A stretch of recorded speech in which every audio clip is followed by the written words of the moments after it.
사도 바울을 움직이게 했던 힘은 무엇인가? 목숨을 내놓을 수 있게 했던 힘은 무엇인가? 선교의 동력은 무엇인가? 그것은 바로 그리스도의 사랑입니다. 예수 그리스도의 사랑이 나를 견딜 수 없게 해서 이 복음을 전하지 않으면 견딜 수가 없어서 바로 선교 현장으로 사도 바울이 나갈 수가 있었던 겁니다. 그렇기 때문에 복음을 전할지라도 내가 자랑할 것이 없다. 그 그리스도의 사랑에 빚이 있기 때문에 그 빚을 갚지 않고는 견딜 수가 없어서 그 선교 현장으로 뛰어나갔던 것이 바로 사도 바울이 움직이는 그 힘이었습니다. 그래서 오늘 선교사들이 한국에 와서 했던 그 과정, 그 다음에 특별히 의료 선교에 초점을 맞춰서 말씀을 나누겠습니다. 마태복음 4장 23절을 보면은 예수님의 선교는 교육과 전도와 치유 사역으로 구분해서 볼 수가 있습니다. 그래서 개신교 선교도 주로 전도 사역, 그 다음에 교육 사역, 그 다음에 의료 선교 사역으로 크게 구분해서 우리가 살펴볼 수 있습니다.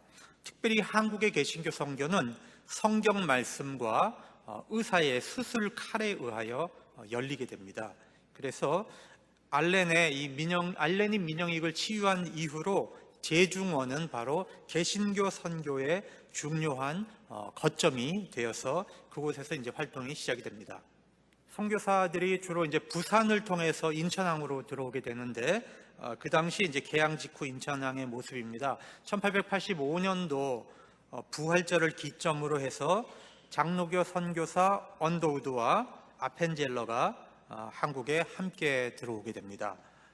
여러분, 이 당시 이 사람들의 나이는 약관의 25, 27의 아주 어린 나이의 청년들입니다. 대학을 마치고 신학을 막 마치고 안수를 받고 목회 경험도 없이 그대로 이제 한국에 들어옵니다. 근데 이때 마침 아펜젤러는 결혼을 한 상태였기 때문에 부인이 아기를 가지고 있었어요. 그래서 그 미국 공사관이 지금 이제 갑신정변 직후기 때문에 한국 정국이 어떻게 될지 모른다. 그러니까 부인이 있는 경우는 다시 일본으로 돌아가라. 그래서 아펜젤러는 다시 일본으로 돌아가고 언더우드만 남았습니다. 그 후에 스크랜턴과 메리 스크랜턴이 이제 85년도에 들어오고요. 6월 달에 아펜젤러가 이제 다시 입국을 하는데 이 스크랜턴은 감리교 의료 사역을 시작하는 분입니다. 그 다음에 그 옆에 있는 메리 스크랜턴 여사는 스크랜턴의 어머니예요. 그러니까 어머니와 아들이 함께 결단을 하고 오게 되는데 여러분이 잘 아는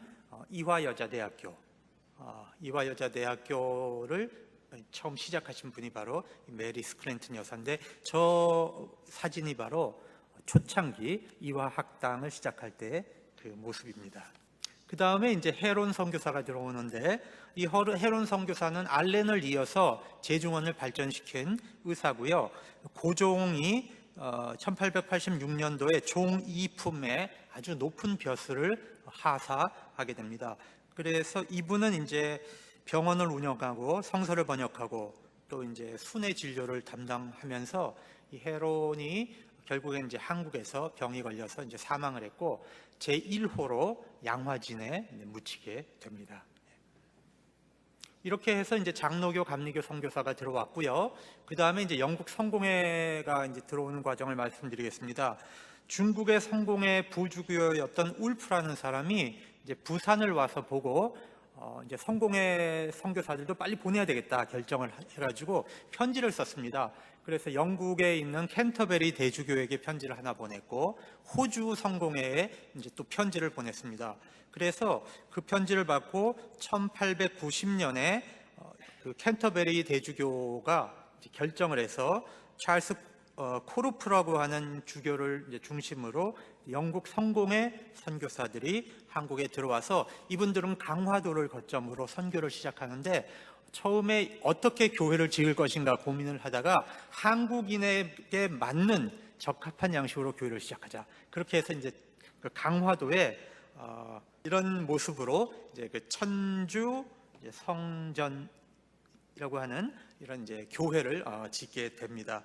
그리고 나서 이제 이 성공의 대성당, 지금 영국 그 대사관 바로 옆에 있는데 한국에서 가장 전통적인 로마네스크 양식의 건물입니다.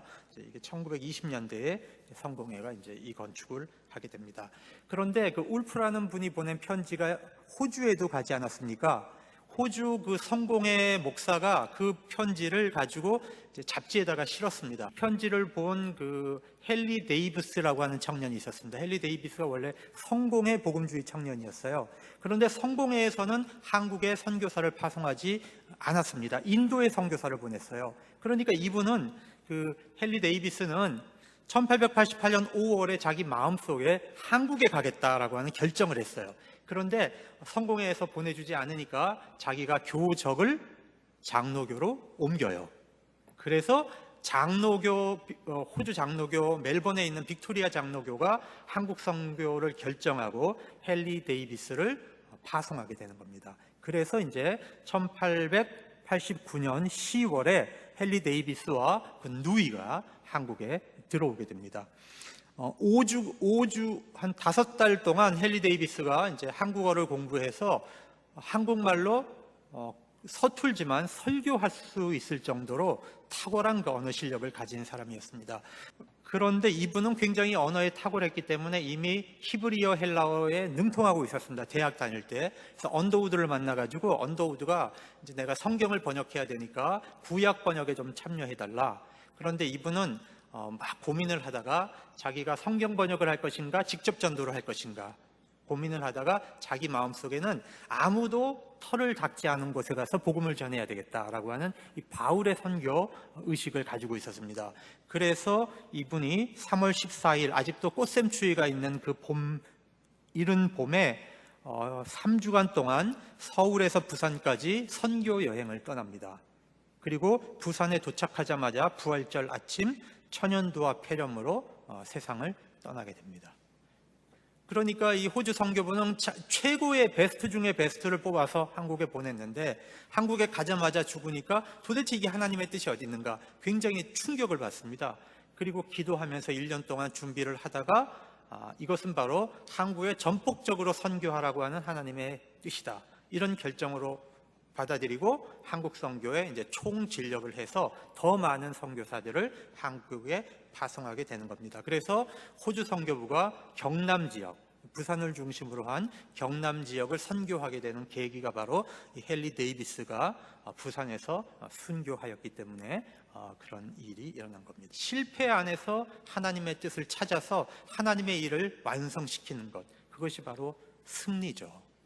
우리가 미운 사람하고 싸워서 이기는 그것이 승리가 아닙니다. 신앙의 승리는 실패를 하나님의 승리로 바꾸는 것입니다. 여러분, 헨리 데이비스가 한글 공부하던 노트입니다. 한문 있고요. 그 옆에 한글 있고요. 그 옆에 이제 영어로 이렇게 해석을 달아서 한글을 열심히 공부를 했습니다. 그리고 이게 이제 헨리 데이비스의 일기에 보면 주여 나를 불쌍히 여기소서, 주여 나를 불쌍히, 지금 이제 흐뭇한데요. 나를 불쌍히 여기소서, 나를 도와주소서, 이런 한글어로 영어로 쓰다가 이제 표시가 돼 있죠. 그 다음에 이제 데이비스의 일기에 있는 자기 선교 답사 지도인데요. 과천도 있습니다. 서울에서 30리길을 가면 과천이 나오고 40리길을 가면 수원이 나오고 자기가 그 선교하기 위한 그 답사 여행 지도를 일기에 이렇게 그려놓은 것입니다. 미국의 남장로 교회가 이제 어떻게 들어오게 됐는가 말씀을 드리겠습니다. 북장로교의 이제 대표적인 선교사인 언더우드와 미국에서 유학 중에 있던 윤치호 선생이 미국의 신학생들이 하는 이제 선교 연맹 집회에 참여를 합니다. 거기서 강력하게 호소를 해요. 그래서 이 남장로교 신학생들이 거기서 감명을 얻었어요. 그래서 한국을 가려고 결심을 했는데 미국 남장로교는 선교비가 없었습니다. 이때에 언더우드와 친구들이 3,000불을 헌금을 해요. 그리고 언더우드의 형님이 존 언더우드인데요. 여러분, 언더우드 가문은 원래 재벌 가문입니다. 아버지가 발명가고요, 화학자였습니다. 그리고 형님이 언더우드 타작이라고 하는 그 회사를 운영해 갖고 어마어마한 그 재벌이었습니다. 언더우드는. 그래서 언더우드는 굉장히 편안하게 살 수 있는 사람이에요, 사실. 그래서 이 언더우드가 2,000불을 남장로교회에 헌금을 합니다. 자기는 이제 북장로교 소속이지만 남장로교 선교본부에 헌금을 해서 선교사를 보내주십시오, 이렇게 결정을 하죠. 그래서 1892년에 7명의 선발대가 한국에 도착을 하게 됩니다. 7명의 선발되고요. 남장로 교회가 이제 확장되는 과정을 먼저 설명을 드리면, 처음에 전주로 갑니다. 전주에서 그 다음에 군산에 선교부를 개척하고요. 그 다음에 원래는 나주를 갑니다. 나주. 그 다음에 나주에서 목포로 갑니다. 근데 목포에선 선교가 잘 안 됐습니다. 그래서 다시 광주로 올라와서 이제 순천, 이렇게 이제 5지역을 하게 되는데, 원래 여러분 광주라고 하는 말은 그 전주와 나주 사이에, 원래는 그 당시에는 광주가 큰 도시가 아니었는데 일본 사람들이 행정 도시를 확장하면서 광주가 이제 커졌죠. 그래서 이제 광주로 선교본부를 옮기고요. 그다음에 이제 순천으로 옮기는, 이렇게 이제 남장로교는 이제 선교를 확대하게 됩니다. 그리고 이제 감리교입니다. 처음에는 그 아펜젤러는 북쪽 감리교죠. 이제 남쪽 감리교 사람들이 오는데, 여기에는 윤치호 선생이 굉장히 큰 활약을 했습니다. 윤치호 선생이 갑신정변이 일어난 후에 이제 도망을 가서 중국에 가서 예수를 믿게 됩니다. 중국 선교사들에게 이제 원래는 가서 이 타락한 생활을 했어요. 막 술 먹고 막 방탕한 삶을 살다가 남감리교 선교사에게 이제 선교 전도를 받아갖고 이 사람이 회심을 하고 미국에 가는데, 미국에 가서 하나님을 위해서 제가 뭔가를 해야 되겠다 막 고민을 하다가, 그 당시에 이제 여러 곳에서 한국에서 온 학생들을 불러서 이제 강연을 했는데, 여러분 윤치호 선생이 얼마나 그 탁월한 사람이냐면, 이 사람은 자기가 20살 때부터 죽을 때까지 일기를 영어로 써요, 영어로. 그게 자기가 영어를 연습하기 위해서 그렇게 그 집요한 노력의 사람인데, 윤치호 선생 젊을 때 미국에서 공부할 때 모습이고요. 그 옆에가 이제 영어로 자기 일기를 이제 써놓은 장면인데, 에모리 대학에서 공부했고요. 밴더빌트 대학에서 이제 공부를 해서 학부와 신학을 공부합니다. 목사 안수는 받지 않았지만, 그래서 강연 사례금을 모아가지고 자기가 200불을 모아요. 그래서 남감리교 선교부에다가 그것을 갖다 주면서 한국을 위해서 선교를 해달라. 그러니까 남감리교회가 완전히 감동을 했어요. 한국에서 온 그 가난한 학생이 자기가 푼푼히 모은 돈 200불을 들고 와서 한국에 선교사를 파송해달라, 그 말을 듣고 이 감동을 받습니다. 그렇게 해서 이제 남감리교가 한국에 선교사를 이제 보내게 됩니다. 그 다음은 이제 우리가 캐나다가 또 있죠. 캐나다에서 어떻게 보냈는가? 원래 캐나다에서는 캐나다 장로교가 선교사를 보내기 전에 YMCA가 있었습니다. 이 YMCA에서 굉장히 훌륭한 선교사들을 보냈는데, 제일 먼저 보내는 분이 게일입니다. 이 게일 목사님은 여러분 연동교회 아시죠? 종로가 그 연동교회에 담임 목회를 하셨던 게일이 원래 이제 캐나다 토론토 YMCA에서 파송을 했고요. 그 다음에 우리나라 침례교를 시작한 분이 펜윅이라고 하는 선교사인데, 이 펜윅 선교사도 원래 카나다에서 파송을 한 사람입니다. 그 다음에 이제 의사이면서 1907년도 대부흥운동에 이제 초점이 됐던 하디라고 하는 사람이 있는데, 이 사람도 이제 캐나다 YMCA가 파송을 했습니다. 그 다음에 여러분 세브란스 병원을 세운 에디슨 선교사도 캐나다에서 보낸 분입니다. 원래는. 네. 그 다음에 이제 맥켄지라고 하는 선교사가 있는데요. 그분이 이제 캐나다 장로교에서 파송을 했는데, 제가 얼굴을 잠깐 보여드릴게요. 이분이 게일 선교사입니다. 이 호조라고 하는 것은요, 외국인들이 한국에 들어왔을 때 통행증입니다. 저것이 있어야 이제 한국을 통행하고 다닐 수 있는 일종의 그 패스포드 같은 겁니다. 호조가 있고요. 그 다음에 이제 이 펜윅이라고 하는 분인데, 이분은 막 거구입니다. 굉장히 잘생겼어요. 근데 이분은 이제 나는 한국인처럼 살아야 된다. 한국 음식 먹고 한국 옷 입고 한국처럼 살아야 된다. 그래서 이분이 이제 한복을 이렇게 입고 살았습니다. 가트 쓰고요.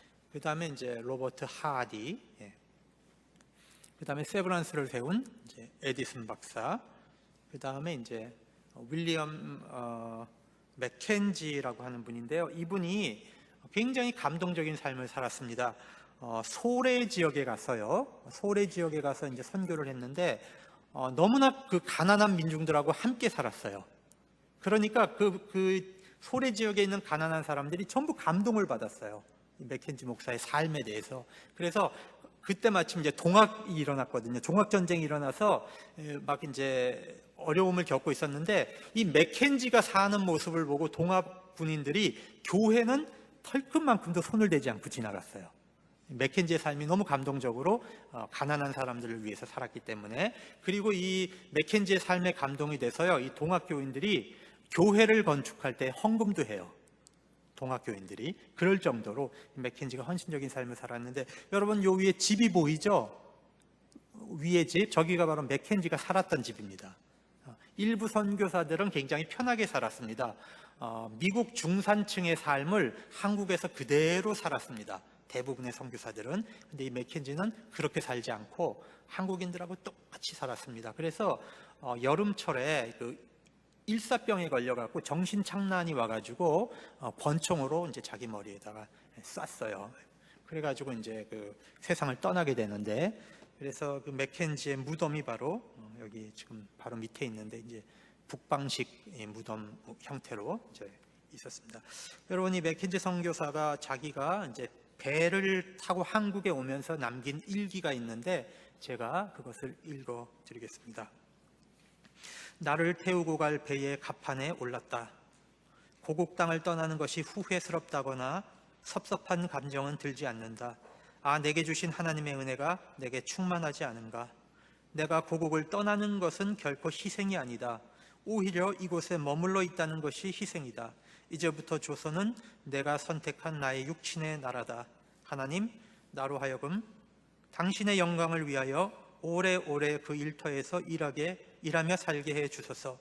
사망이 생명에게 삼킴과 되는 심판의 날, 공중에서 큰 나팔 소리가 들릴 때까지 나의 뼈가 그곳에 묻혀 있게 해 주소서. 그래서 그 기도대로 맥켄지는 한국에 묻혔습니다. 그 다음에 이제 그 캐나다 선교사의 이제 선교하는 모습인데요. 말 타고 그 사모님하고 같이 이제 강을 건너는 모습이고, 또 때로는 이제 배로 타고 이제 선교하러 가는 그런 모습입니다. 1908년도 호가드라고 하는 영국의 이제 정령이, 거기는 사령관이죠, 입국을 합니다. 그렇게 했고요. 1909년도에 이제 구세군 사관학교를 이제 설립을 했고, 여러분이 잘 아는 자선 냄비는 1928년도에 시작이 됩니다. 그래서 구세군은 주로 이제 가난한 사람 고아원을 세우고 이제 가난한 이웃을 돕고 이제 사회 그 공창 폐지 운동하는 그런 윤리적인 사회 사업을 많이 해서 이제 교회 성장보다는 이제 사회 사업으로 기독교를 전하는 그런 일을 많이 하게 됩니다. 그 다음에 성결교회인데요. 성결교회는 선교사가 들어와서 세운 교단이 아닙니다. 미국의 무디 성경학교를 졸업한 2명의 그 학생이 동향 선교회라고 하는 조직을 만들어 가지고요, 일본에 왔습니다. 일본에 와갖고 전도를 했어요.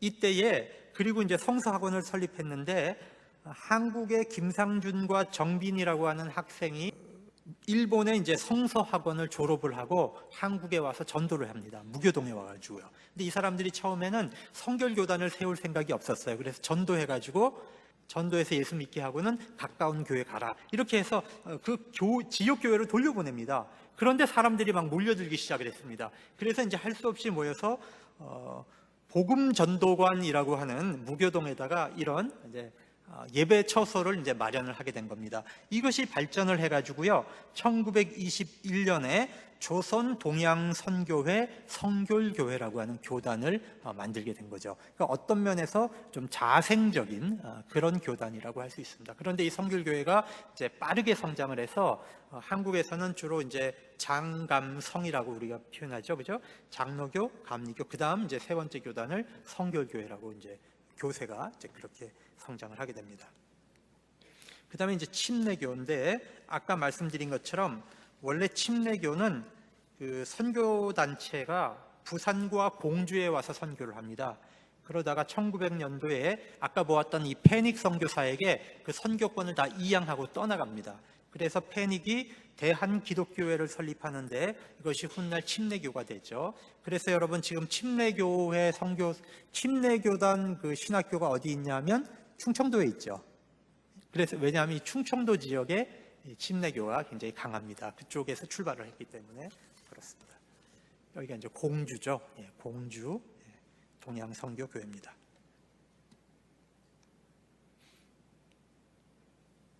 자, 개신교 선교의 특징은 무엇이냐?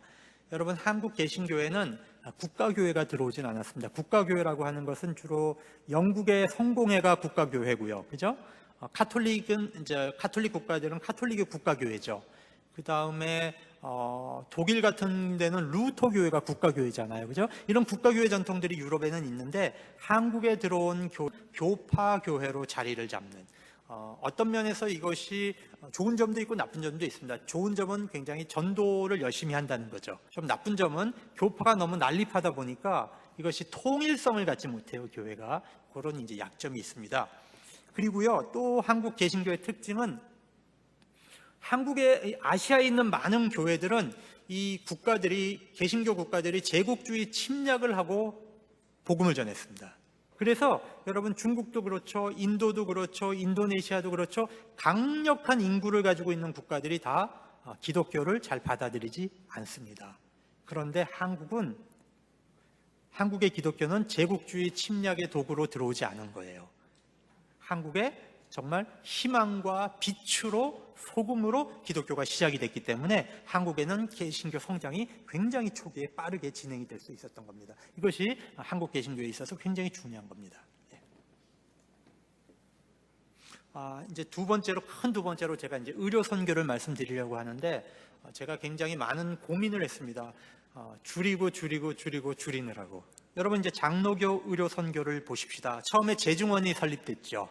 알렌에 의해서. 그런데 이 제중원에 이제 처음에 선교사들이 와서 은신을 했어요. 언더우드 같은 경우도 선교사 자격으로 못 들어오고 교사 자격으로 들어옵니다.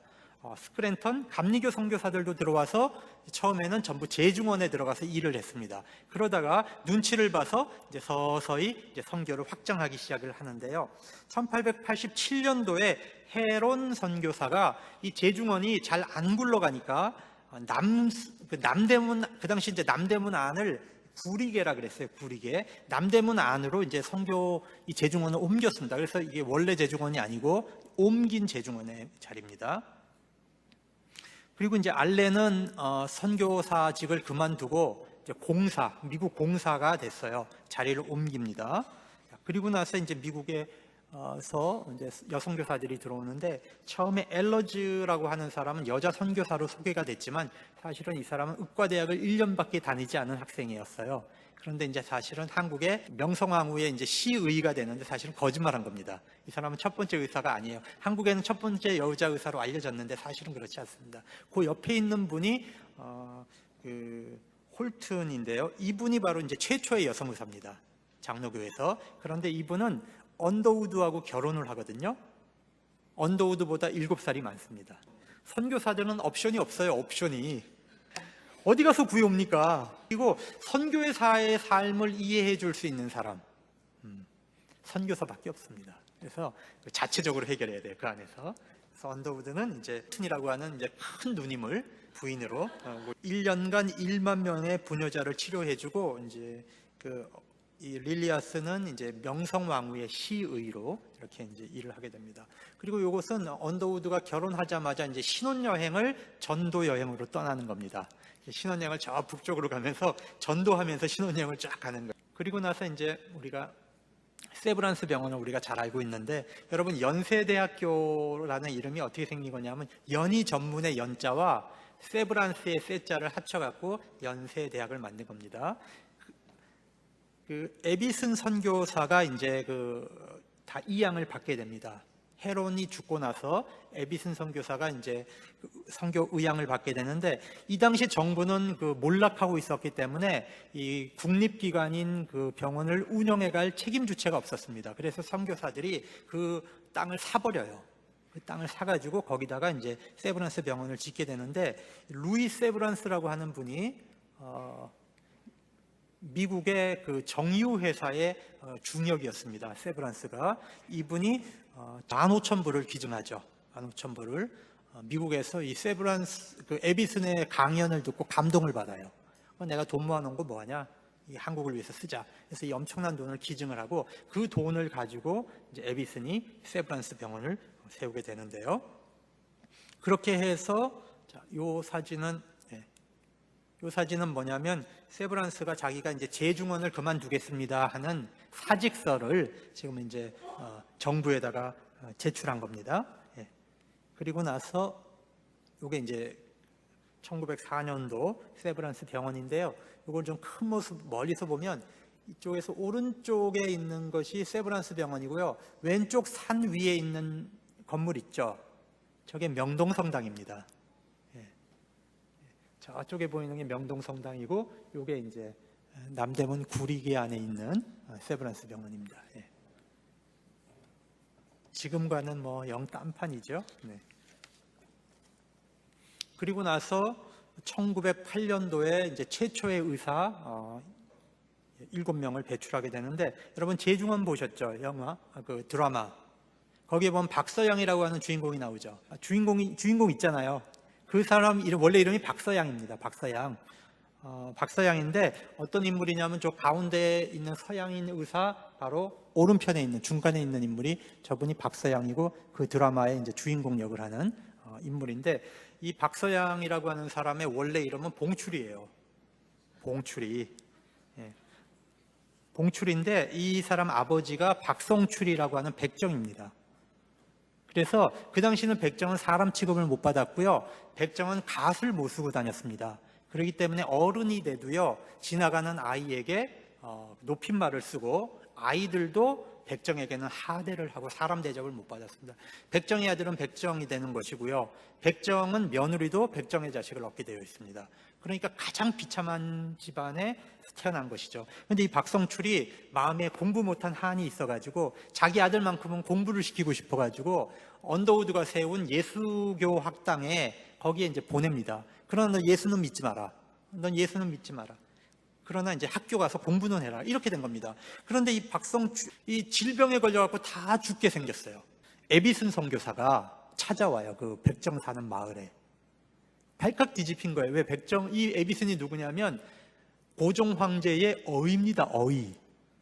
임금의 몸을 만지는 어이가 백정 마을에 들어와서 폐 아들을 만져갖고 고쳐낸 거예요.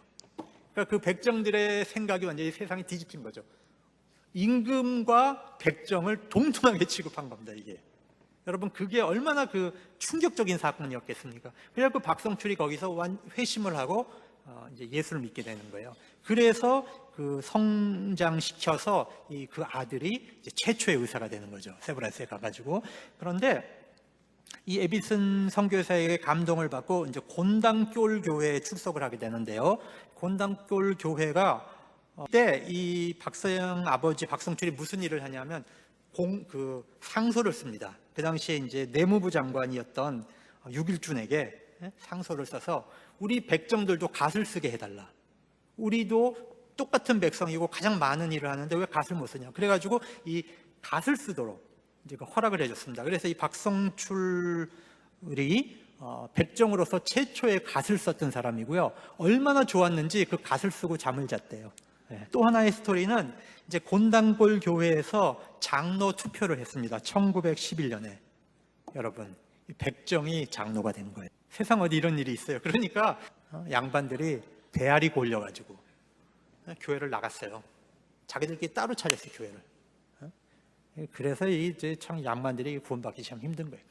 그러다가 이 사람들이 한참 생각해 보니까 이게 자기들이 이게 정말 신앙 안에 못할 짓을 했거든요. 그래서 다시 돌아왔어요. 그래가지고 1912년 어간에 다시 합친 겁니다. 그래서 승동교회가 세워지는 거죠. 그리고 1914년 이재형이라는 분이 제2대 장로가 되는데, 이재형은 누구냐? 왕손입니다. 왕손. 그러니까 백정과 왕손이 똑같이 장로가 된 겁니다. 여러분, 한국 역사 속에 이런 단체가 어디 있어요? 백정과 왕손이 똑같은 취급을 받는. 그러니까 이 기독교가 얼마나 혁명적이었냔 말이에요.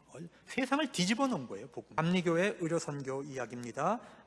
스크랜튼이 이제 그 병원을 새로 세웠는데 이제 시병원, 베풀 시자를 써서 시병원을 세웠고요. 그 다음에 이제 여자 의사인 하워드 의사가 들어오는. 이것이 이제 그 스크랜턴이 이제 세운 이제 감리교 최초의 병원이고요. 그 병원을 상동으로 옮겼습니다. 그래서 지금 상동 감리교회가 있죠. 여러분 상동백화점 알죠? 그 자리입니다. 네, 상동백화점 자리. 그 자리에 이제 병원이 세워졌고요. 이것은 이제 여성들 보구여관이라고 하는 뜻은 보호할 보자, 구할 구자, 그 다음에 계집여자, 그 다음에 이제 그 집관자 해가지고 여성을 구원하고 보호하는.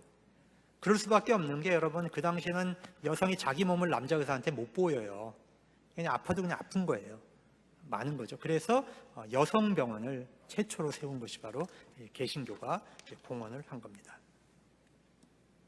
지금부터 아주 감동적인 이야기를 하나 들려드리겠습니다. 여러분, 이 닥터 제임스 홀이라고 하는 사람은 감리교인으로서 뉴욕 선교병원의 책임자로 일을 하고 있었습니다. 싱글 때에.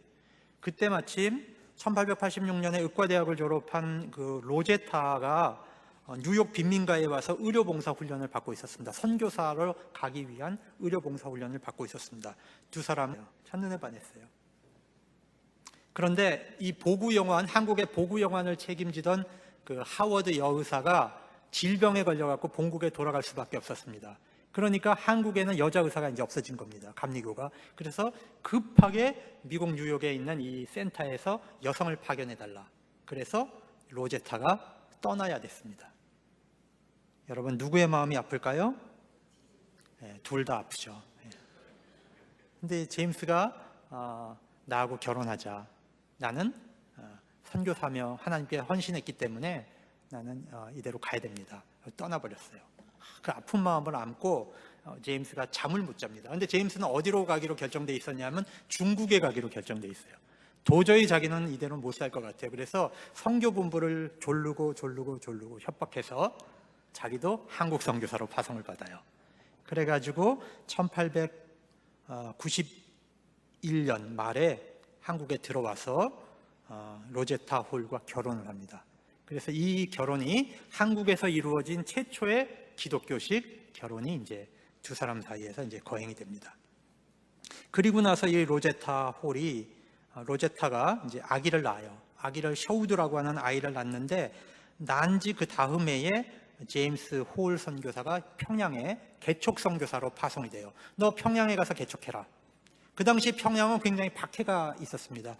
평양 감사인 민병석이 굉장히 이제 기독교인을 박해하고 있는 때입니다. 이것은 바로 홀이 이제 한국을 떠나기 바로 직전에 찍은 마지막 가족 사진입니다. 저 남자 둘이 서 있는 집이 홀이 살았던 집입니다. 선교본부로 썼던 집이고, 저 집에서 고아원을 운영하고 이제 병자들을 치료했어요. 그래서 여러분 요 옆에 있는 사진이 평양이 얼마나 춥습니까? 이분이 이제 털모자를 썼고, 그 두 아이 이제 고아들입니다. 고아들과 함께 찍은 사진입니다. 그런데 이분이 그때 마침 청일전쟁이 났기 때문에 헌신적으로 이제 치료를 했는데 콜레라가 돌았어요. 평양에. 자기가 그 환자로부터 콜레라가 감염이 됩니다. 그래서 거의 이제 그 병에 걸려서 아주 중병이 들어서 간신히 서울까지 돌아와서 부인과 아이가 보는 앞에서 마지막 기도를 하고 유언을 남기고 한국에 온 지 2년 만에 세상을 떠나게 됩니다. 그래서 양화진의 존 헤론 선교사 옆에 묻히게 돼요. 여러분 기가 막히지 않겠습니까? 여러분 로제타 입장에서 생각해 보세요. 기가 막히지 않겠어요? 이때 로제타의 배에는 딸아이가 자라고 있었어요.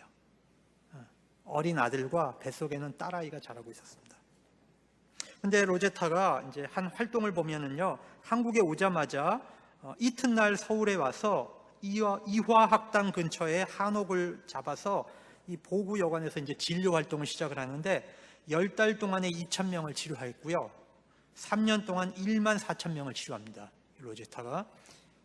그런데 이제 로제타의 그 선교 원칙은 여성을 위한 여성의 선교예요. 주로 여성에게 집중하는 선교를 했는데, 이 사진은요, 저기 나와 있는 이 한국인 여성 있죠?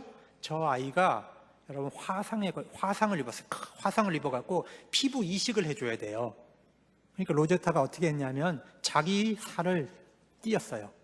자기 몸에서 피부를 띄어갖고 얘에게 이식을 해줬어요.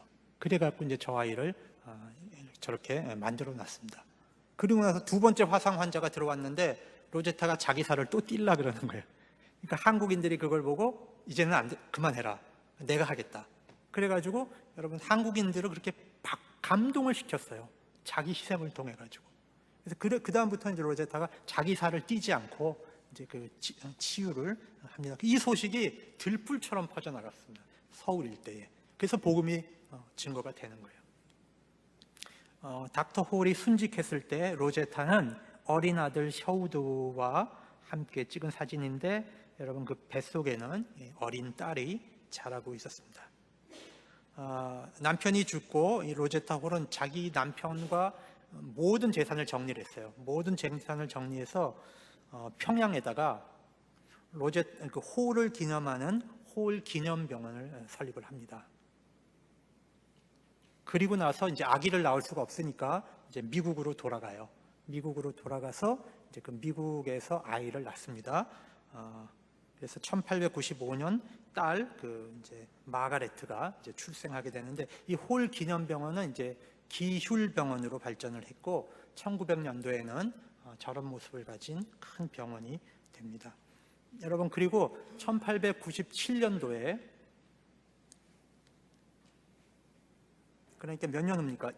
딸을 낳고 2년 후에 로제타가 한국에 돌아와요. 그래서 남편이 못다한 사역을 자기가 계속 이어가겠다. 아들, 딸을 다 데리고 옵니다. 그런데 1898년 5월 달에 여러분 이질이 돌았거든요. 이질이 온 가족의 이질에 걸렸어요. 그런데 이 로제타와 셔우드는 기적적으로 살아나는데 4살 된 딸 에디스 마가레트는 또 이질에 걸려서 또 죽어요. 기가 막히죠. 그래서 이 에디스를 어디다 묻었냐면 양화진에 자기 아빠 무덤 옆에다가 묻었어요. 근데 그 로제타는 못 가죠. 자기 그 딸 묻는 걸 어떻게 봅니까? 그래서 아펜젤러가 이제 그걸 장례를 집례하고 묻었습니다. 근데 로제타는 그 고통을, 남편과 딸을 잃은 고통을 신앙으로 극복을 해요. 그렇게 해서 1898년에 6월 달에 저 여성병원을 또 하나 짓는 겁니다. 여러분 승리가 뭡니까? 승리가 저게 승리예요. 저게 실패를, 하나님이 주신 고통을 하나님의 영광으로 바꿔내는 것, 저게 승리예요. 감동적인 이야기가 이걸로 끝나지 않고요. 여러분 로제타 조수 일을 하던 점동이라고 하는 아이가 있었습니다. 14살의 점동이의 모습입니다. 그리고 자기 남편 닥터 홀의 조수 역할을 하던 박유산이라고 하는 청년이 있었습니다. 이 둘이 자기 조수들끼리 결혼을 시키자. 이렇게 저렇게 둘이 점동이와 그 박유산이 결혼을 했어요. 저렇게 해서 이제 행복하게 사는데 남편이 죽고 이제 미국으로 로제타가 돌아가지 않았습니까? 그때 바로 이 점동이를 데리고 가는 거예요. 점동이는 그때 이화학당을 다니고 있었는데 점동이는 꿈이 뭐냐? 자기 로제타를 따라서 자기가 의사가 되는 거예요. 여자 의사가 되는 거예요. 그래서 이제 미국에 건너갑니다. 그래서 열심히 공부를 해서 이제 그 리버티 공립학교를 다니고 뉴욕에 있는 이제 그 의과 학교를 다니고 1896년 위민스 메디컬 칼리지 오브 발티모어, 지금의 이게 이제 존스 홉킨스 대학인데요. 지금은 이제 명문 대학이죠. 거기에 졸업하고 한국 최초의 여성 의사가 됩니다. 이제 미국에 있을 때 찍은 사진이고요. 마가레트가 딸이 태어난 다음에 찍은 사진이고요. 그리고 메디컬 독터가 이제 됐습니다. 1900년도에. 그런데 에스더를 헌신적으로 뒷바라지하던 박유사는 미국에서 결핵에 걸려서 세상을 떠나고 이제 홀몸이 되었습니다. 그래서 그 에스더는 이제 혼자 이제 다시 한국으로 귀국을 해서 로제타와 함께 열심히 이제 그 이화여자대학교에서 이제 후학을 양성하고 치료하고 이런 일을 하다가 1910년 봄 35의 전성기의 나이에 또 폐결핵으로 세상을 떠나고 맙니다. 자, 그런데 이 로제타가 이제 또 이제 이 일 외에 또 무슨 일을 했냐면요. 평양에서 최초로 이제 점자 학교를 만들었는데요. 이 오봉예라고 하는 그 맹인 아이에게 점자를 자기가 가르쳤어요. 자기가 이제 연구를 해가지고 가르쳤습니다. 그래서 이 한국에서 버려진 아이들이 너무 많다. 특히 여성들 중에 앞을 보지 못하는 아이들, 청각장애인들, 이 아이들을 위해서 뭘 해야 될 것인가, 그렇게 고민을 하다가 1894년도에 평양에다가 여맹학교인데 여성맹아학교죠, 설립을 합니다. 요거는 이제 1908년도 맹아학교 졸업식의 모습이고요.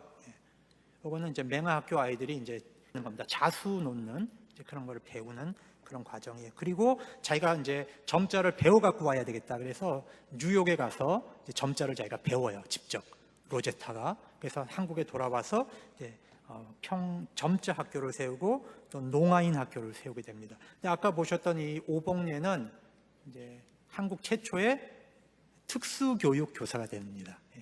평양 외국인 학교의 모습인데, 여러분 그 아이 잘하는 셔우드는 이제 형제가 없잖아요, 그죠? 아무 형제가 없기 때문에 그 아이들하고 어울려 놀 수밖에 없었어요. 엄마가 일할 때는. 그래서 이제 저렇게 놀았고, 그 다음에 그 로제타가 여자 의사와 간호사를 양성했는데, 저거는 경성여자의학전문학교 1회 졸업생 사진인데요. 저 경성여자의학전문대학이 훗날 고려대학교 의과대학으로 발전하게 됩니다.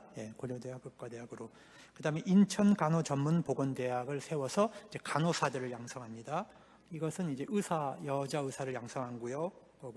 이거 이제 간호사들을 양성한 겁니다. 그러니까 한 사람이 이렇게 어마어마한 일을 할 수 있다는 거예요. 이 모습은 이제 로제타가 이제 25주년, 한국 선교 25주년을 기념하는 그 사진이고요. 1934년에 로제타는 이제 은퇴를 하고 이제 한국을 떠나게 됩니다. 이야기가 여기서 끝나는 것이 아닙니다. 홀은 그 아들이 하나 있었죠. 그 아들 이름이 셔우드 홀이에요. 이 셔우드 홀은 엄마가 저 왕진 갈 때 저렇게 데리고 다녔어요. 저 모습을 본 겁니다. 그래서 셔우드 홀은 사업가가 돼야지, 난 사업가가 될 거야 그랬는데, 1907년도 대부흥운동이 일어났죠, 한국에. 이때 그 선교사의 아들이었던 셔우드는 하디의 설교를 듣고 마음에 감동이 일어났어요. 내가 의사가 돼야 되겠다. 그런데 여러분, 1910년에 누가 죽어요? 그 에스더가 죽잖아요. 뭘로 죽어요? 결핵으로. 자기가 사랑했던 사람들은 다 결핵으로 죽는 거예요. 그래서 셔우드 홀이 내가 결핵을 고치는 의사가 되겠다, 그렇게 결심합니다. 셔우드 홀은 의학 공부를 할 결심을 하고 이제 떠납니다. 자기가 의과대학에서 아름다운 여학생을 하나 보게 돼요. 자기 아빠 엄마처럼. 셔우드 홀의 연인이었던 이제 메리암인데, 런던 출신입니다. 이 아이도 어렸을 때 주일학교 다니면서 자기가 선교사가 되겠다고 결심을 하고 있었던 아이예요. 이 아이도. 둘이 만난 거죠. 근데 그 셔우드가 얘를 만난 지 얼마 안 돼가지고, 나는 결핵 의사가 돼갖고 미국에 갈 건데 나하고 결혼해 주지 않을래? 그러니까 미리암이 껄껄껄껄 웃으면서 왜 안 가겠냐고, 왜 안 가겠냐고, 선교사로 간다는데 그 둘이 결혼을 해요. 결혼하고 이제 이게 닥터 셔우드 홀과 이제 메리안 홀의 모습. 그래서 이 모습은 이제 그 시어머니 의사 선교사와 며느리 의사 선교사가 함께 일하는 그런 모습이고요. 여러분, 셔우드가 가장 집중했던 일이 뭐냐면요, 결핵 환자들을 치료하는 것입니다. 그래서 우리나라 최초로 해주 있죠, 해주. 북한이죠. 해주에다가 구세 요양원이라고 하는 병원을 짓게 되는데, 이것은 바로 이제 그 기공식 장면입니다. 이거는 이제 결핵 환자를 치료하는 모습이고요. 그리고 여러분, 결핵을 하기 위해서는 돈이 필요하죠. 그래서 크리스마스 시를 만드는 거예요. 우리나라 최초의 크리스마스 시를 만든 사람이 누구라고요? 셔우드 홀 박사입니다. 그런데 이분이 최초로 크리스마스 시를 뭘로 디자인했냐면 거북선으로 했어요. 일본 총독부가 그냥 경악을 하는 거죠. 이걸 몰랐겠습니까? 여러분, 일본이 한국을 지금 식민지 지배를 하는데 크리스마스 시를, 일본을 격파시킨 이순신 장군의 거북선으로 시를 하겠다고 저걸 총독부 앞에 딱 들고 가니까 완전히 경악을 해버린 거예요, 총독부가. 그런데 그걸 뭐 몰랐을 리는 없지만, 여러분, 셔우드의 기계를 우리가 볼 수 있죠. 배짱. 그리고 한국을 얼마나 이 사람이 사랑했고, 한국 역사를 얼마나 깊이 알고 있는가. 저게 이제 관철이 안 됐습니다. 그 다음에 한국을 대표하는 건 뭡니까? 남대문이죠. 남대문입니다. 그래서 저 남대문이 우리나라 최초의 크리스마스 실이 되는 거예요. 우리가 이런 역사를 좀 알고 있어야 돼. 무식하면 안 돼요. 그래서 좀 교회를 이렇게 교회가 한 게 뭐 있냐, 그런 거 얘기하는 사람한테 이런 얘기를 좀 해주란 말이에요. 대한민국의 최초의 병원을 세운 사람들이 누구냐? 교회다, 교회. 결핵 환자들을 위해서 일한 사람이 최초로 맹인 학교를 세운 사람이 누구냐? 교회다. 최초의 크리스마스 시를 만든 데가 어디냐? 교회다. 우리가 공부를 해야 돼요. 그래서 크리스마스 시래요. 여러분 보세요. 전부 한복이죠. 전부 한복. 이 셔우드 홀의 이 생각을 볼 수 있어요. 근데 끝판에 이제 셔우드 홀이 쫓겨나갈 때 이 마지막 2장 우표 때문에 쫓겨나갔어요. 이제 구실을 뭘로 잡았냐면 저 산을 왜 배경으로 했냐? 조선의 얼 아니냐 저게. 두 번째, 왜 애들 한복을 입혀놨냐? 일본식 옷을 안 입히고. 세 번째, 왜 일본이 쓰는 소화 몇 년 이런 거 안 쓰고 왜 1900 몇 년도 이런 거 붙였냐?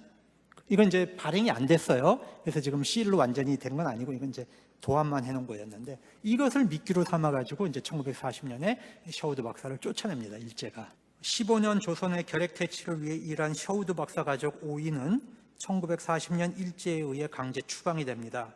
셔우드는 부산항을 떠날 때에 조선인 친구로부터 아름다운 수놓은 태극기 한 장을 꺼내서 탁 펼쳤습니다. 이거는 조선의 회상이라고 하는 책이 있어요. 조선 회상이라고 하는 책, 셔우드 박사가 쓴, 거기에 나오는 이야기입니다. 일가족 5명은 나뭇가지에 태극기를 걸고 조선의 진정한 국기, 일장기가 아닌 태극기를 향해 만세를 외쳤다. 그리고 허킨스의 시인 연애문을 낭송했다. 셔우드 박사의 가족입니다. 미국에 있던 로제타 홀은 1951년 세상을 떠났거든요. 그래서 이분의 유해는 이제 조선으로 다시 실려와서 양화진에 남편 옆에 딸과 함께 묻히죠. 그리고 셔우드는 이제 자기가 캐나다에서 이제 살면서 자기가 이제 무엇을 할 것인가 하다가 이제 조선 회상이라고 하는 이제 책을 남깁니다. 1984년 91세의 셔우드 박사, 88세의 메리언 여사가 결핵협회 초청으로 이제 내한을 합니다. 그렇게 해서 이제 부모의 무덤을 방문한 사진입니다. 저것은 정부가 이제 모란장을 수여했고 서울시 이제 명예 시민이 되었습니다. 1991년도에 98세와 95세로 오래 사셨죠. 하나님이 장수를 주셨어요.